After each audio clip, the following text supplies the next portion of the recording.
Hello दोस्तों, नमस्कार। आज हम कक्षा बीएससी फर्स्ट ईयर की मैथ स्टार्ट कर रहे हैं, जिसमें आपका सिलेबस के बारे में सबसे पहले हम जिक्र करते हैं। तो बीएससी फर्स्ट ईयर का सिलेबस है वो 3 पेपरों के अंदर डिवाइड है। 3 पेपरों के अंदर यहाँ पे डिवाइड है। पेपर जैसे फर्स्ट है और यहाँ पे पेपर हम सेकंड ले लेते हैं और यहाँ पे पेपर हम थर्ड ले लेते हैं। तो पेपर फर्स्ट है वो पहला पेपर होता है आपका डिस्क्रीट मैथमेटिक्स का, डिस्क्रीट मैथमेटिक्स। और दूसरा पेपर होता है, जैसे हम हिंदी में लिख सकते हैं, विविक्त गणित। और दूसरा पेपर है हमारा कैलकुलस का होता है, तो कैलकुलस का कलन। और थर्ड पेपर हमारा होता है एनालिटिकल ज्योमेट्री, जिसे हम 3D बोलते हैं।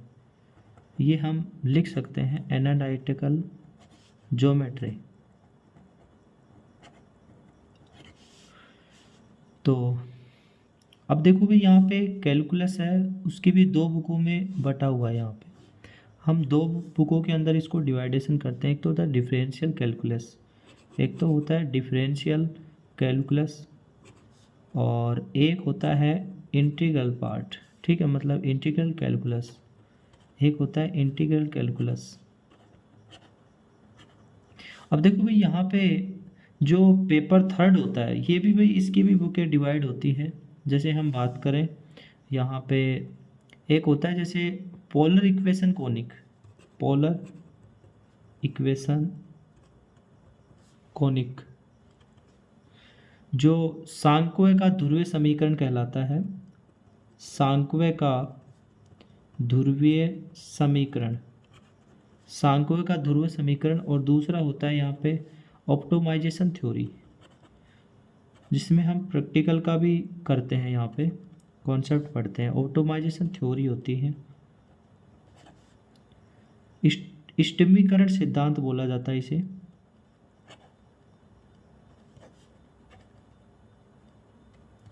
देखो भैया, हम सबसे पहले यहाँ पे मैं पेपर सेकंड स्टार्ट करूँगा। पेपर सेकंड में यहाँ पे डिफरेंशियल इक्वेशन की डिफरेंशियल कैलकुलस की बात करेंगे। यहाँ पे फर्स्ट बुक स्टार्ट करेंगे डिफरेंशियल कैलकुलस के बारे में। ठीक है, तो सबसे पहले हम पेपर सेकंड स्टार्ट कर रहे हैं। पेपर सेकंड के अंदर डिफरेंशियल कैलकुलस के अंदर मैं यूनिट सेकंड स्टार्ट कर रहा हूँ आज। ठीक है, जिसमें यूनिट मेरी सेकंड होगी, यूनिट सेकंड के बारे में देखेंगे आज।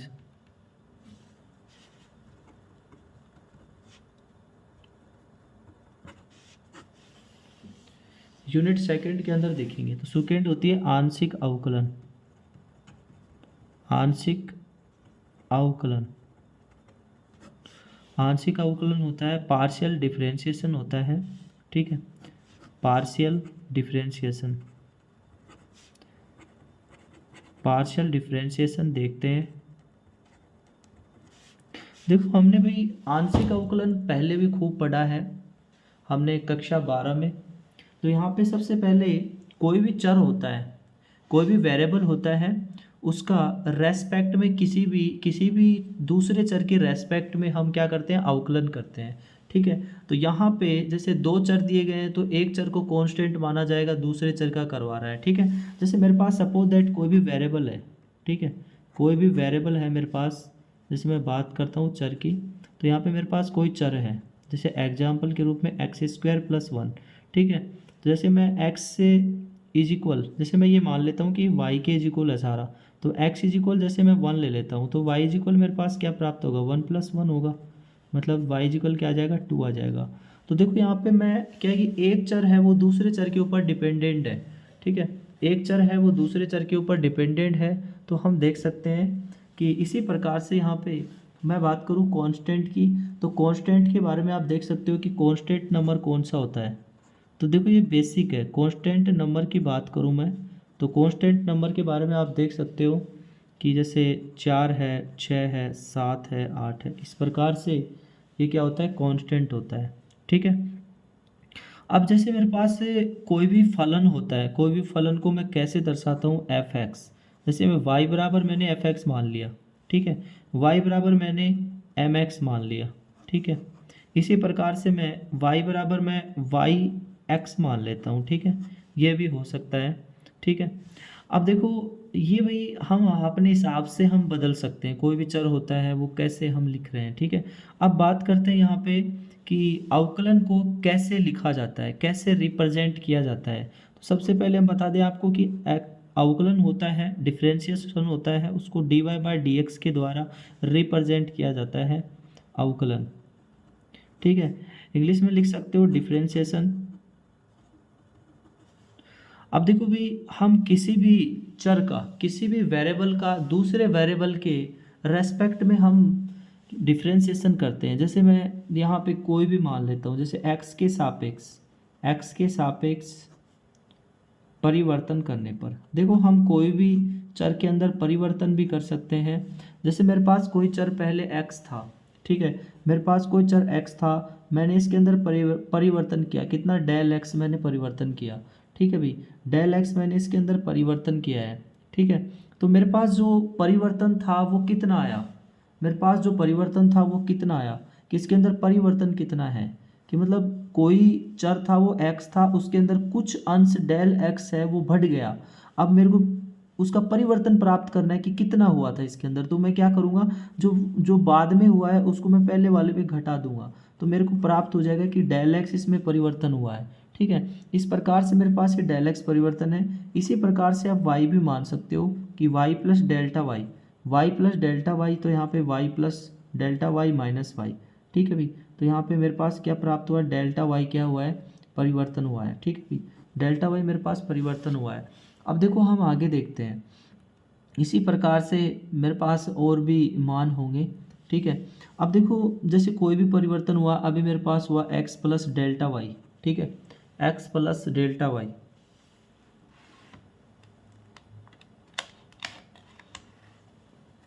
एक मिनट भाई,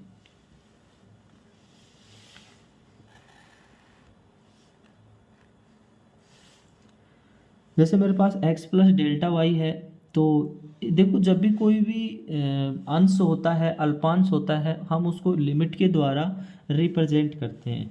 जैसे मैं कहूँगा यहाँ पे कि limit delta X tends to zero, delta X tends to zero, और यहाँ पे मैं y plus delta Y minus Y, ठीक है भाई, y में जो भी परिवर्तन हुआ और जो नीचे x प्लस डेल्टा x में जो परिवर्तन हुआ हम नीचे लिख लेंगे। तो यहाँ पे हम कह सकते हैं कि y में x के सापेक्ष बदलाव हो रहा है, y में x के सापेक्ष बदलाव हो रहा है, मतलब x के रेस्पेक्ट में जो भी परिवर्तन हो रहा है, ठीक है, x के सापेक्ष बदलाव हो रहा है। ये देखो भाई बेसिक है, अभी हमारी एक्सरसाइज स्टार्ट नहीं हुई है। इसके बाद में हम देखेंगे यहाँ पे, अब जैसे मैं बात करूँगा आंशिक अवकलन गुणांक के बारे में। आंशिक अवकलन गुणांक क्या होता है, ठीक है भाई, आंशिक अवकलन गुणांक क्या होता है, आंशिक अवकलन गुणांक,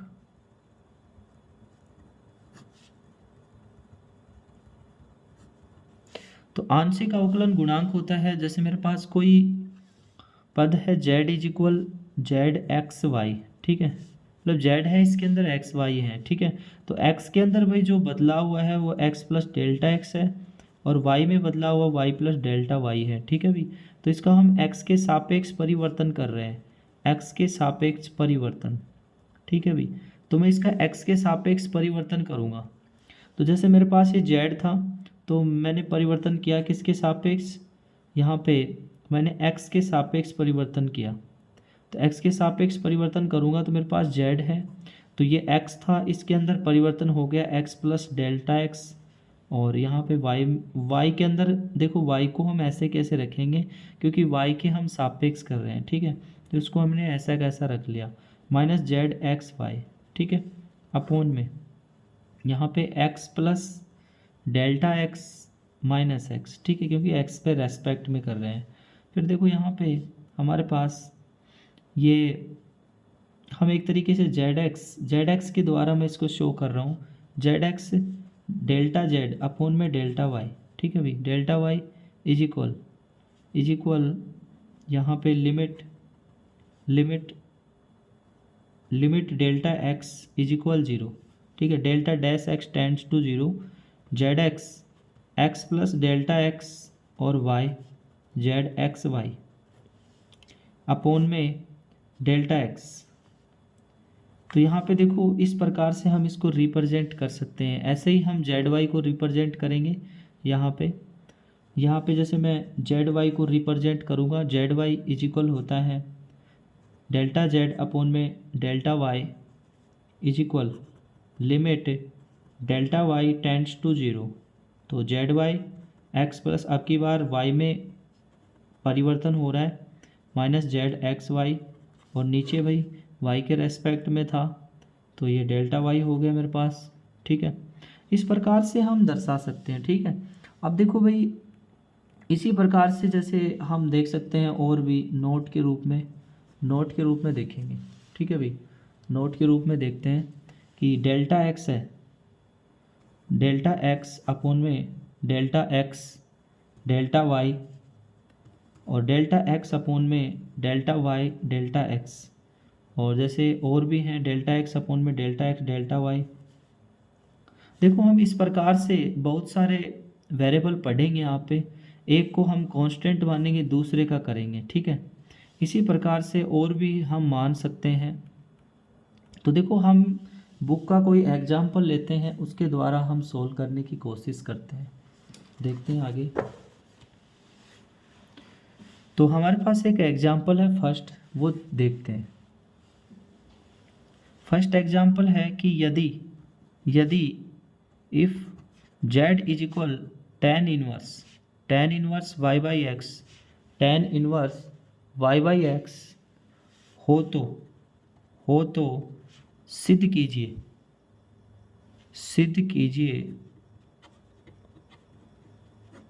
कि इंग्लिश में लिख सकते हैं कि then prove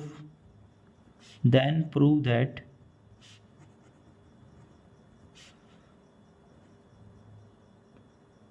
del square Z upon में del X square plus del square Z upon में del Y square is equal 0, ठीक है भाई। तो यहाँ पे सबसे पहले हम इसका आंसर स्टार्ट करते हैं। तो देखो आपको जो दिया गया है उसको हम सबसे पहले लिखेंगे। हमें क्या दिया गया है, z is equal tan inverse y by x, ये हमारे को समीकरण नंबर 1 दे देंगे इसको, ठीक है भाई। अब हमें सिद्ध क्या करना है वो लिख लेंगे, सिद्ध क्या करना है वो लिखेंगे सबसे पहले। तो हमारे को सिद्ध करना है कि डेल स्क्वायर जेड अपोन में डेल एक्स स्क्वायर और डेल स्क्वायर जेड अपोन में del Y square is equal 0। इस प्रकार से आपको ये दिया गया है, ठीक है। अब देखो मैं समीकरण 1 का x के सापेक्ष आंशिक अवकलन करूँगा। समीकरण 1 का x के सापेक्ष आंशिक अवकलन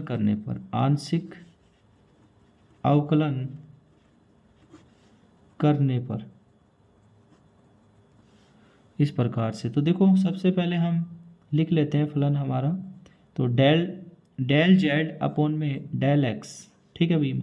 एक्स के रेस्पेक्ट में कर रहा हूँ, किसका, मैं जेड का कर रहा हूँ। तो सबसे पहले आपको पता होना चाहिए कि tan इनवर्स का क्या होगा। तो मैं यहाँ पे लिख लेता हूँ कि tan इनवर्स एक्स का क्या होता है, यहाँ पे होता है 1 प्लस tan स्क्वायर एक्स, ये होता है, ठीक है भाई। तो देखो यहाँ पे हम करेंगे, तो सबसे पहले हम tan इनवर्स का करेंगे, फिर ये देखो ये नीचे आ जाएगा। तो यहाँ पे देखो 1 बटे में, जैसे मैं कहूँगा कि 1 प्लस वाई बटे में ये वाई स्क्वायर हो जाएगा, ये एक्स स्क्वायर हो जाएगा, ठीक है।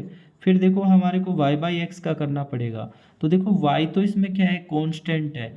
वाई तो भाई मैं ऐसा कैसा लिखूंगा, वाई मैंने लिख दिया, ठीक है भाई। फिर देखो 1 बटे एक्स का आपको कितना करना पड़ेगा, 1 बाई एक्स का सभी को पता है कि भाई 1 बाई एक्स है, ये ऊपर जाएगा तो एक्स की पावर -1 होगा। फिर इसको नीचे लेके आओगे तो ये देखो ये बेसिक कॉन्सेप्ट है, आप इधर देख सकते हो -x और यहाँ पे -1 कितने हो गए भाई, -x की पावर -2। तो ये नीचे लाओगे तो 1 बटा एक्स स्क्वायर हो जाएगा माइनस का। देखो ये रफ कार्य है, मैंने बीच में किया है। तो यहाँ पे ये माइनस आ जाएगा और नीचे आ जाएगा एक्स स्क्वायर। अब देखो इसके बाद में इसके थोड़ा सा हम सलीके से लिखते हैं, डेल जेड अपोन में डेल एक्स इज इक्वल, ठीक है, -1 अपोन में ये देखो यहाँ पे 1 लोगे तो क्या हो जाएगा X square plus Y square बटे में एक्स स्क्वायर इंटू में वाई बटे एक्स स्क्वायर। देखो एक्स स्क्वायर से एक्स स्क्वायर हमने कट कर दिया। Del Z upon del X is equal minus Y बटे में x square plus Y square. ये हम इक्वेशन इसको 3 दे के छोड़ देते हैं, ठीक है भी। हम इसको इक्वेशन नंबर 3 देते हैं। फिर देखो हम दोबारा से, ठीक है, पुनः दोबारा से हम इसका एक बार फिर से करेंगे एक्स के सापेक्ष, ठीक है, एक्स के रेस्पेक्ट में इसका आंशिक अवकलन पार्शियल डिफरेंशिएशन दोबारा से करेंगे, ठीक है। तो यहाँ पे लिखेंगे समीकरण 3 का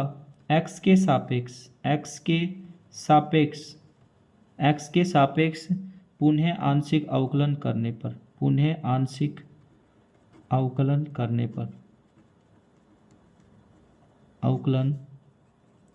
पर तो देखो मैं इसका दोबारा करूँगा आंशिक अवकलन।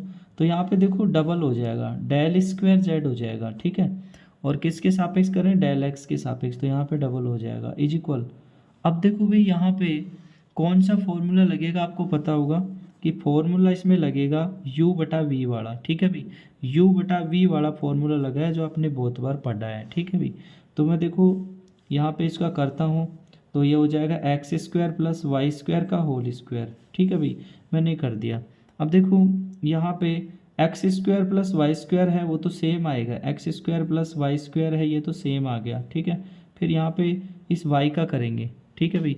तो y का आप करोगे तो क्या होगा आपको पता ही है, देखो ये माइनस तो यहाँ पे आ जाएगा और y का करोगे तो क्या आएगा 0, ठीक है भाई। y का मेरे पास 0 आ गया। फिर मैं देखो y को कांस्टेंट रखूँगा, तो y को मैंने कांस्टेंट रखा, ठीक है भाई। ये देखो माइनस क्यों आया, क्योंकि प्लस माइनस माइनस हो जाएगा यहाँ पे, ठीक है y। और फिर देखो इसका करेंगे नीचे वाले का X square plus Y square का यहाँ पे, ठीक है। तो देखो यहाँ पे हम x के रेस्पेक्ट में कर रहे हैं तो y का तो 0 हो जाएगा और एक्स स्क्वायर का क्या आ जाएगा 2x आ जाएगा। इस प्रकार से हम लिखेंगे। फिर देखो डेल स्क्वायर जेड अपोन में डेल एक्स स्क्वायर, ठीक है भाई। डेल स्क्वायर जेड अपोन में del X square is equal, यहाँ पे ये तो 0 हो गया और माइनस टू एक्स वाई बटे में x square plus Y square का होल स्क्वायर आ जाएगा, ठीक है भाई। इस प्रकार से हम इसको इक्वेशन दे के छोड़ देंगे, ठीक है भाई।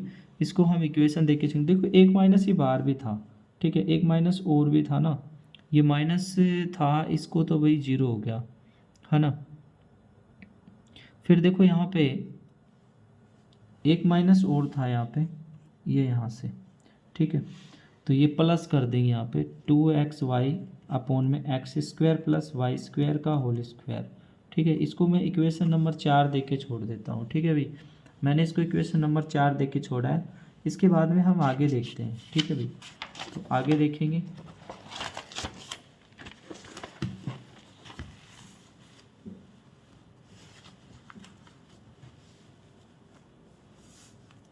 तो देखो हमारे पास जो समीकरण 1 था उसका दोबारा से करेंगे। समीकरण 1 का हम पुनः करेंगे दोबारा, समीकरण 1 का पुनः दोबारा अवकलन करने पर, ठीक है। किसके रेस्पेक्ट में करेंगे, अब की बार हम y के रेस्पेक्ट में करेंगे।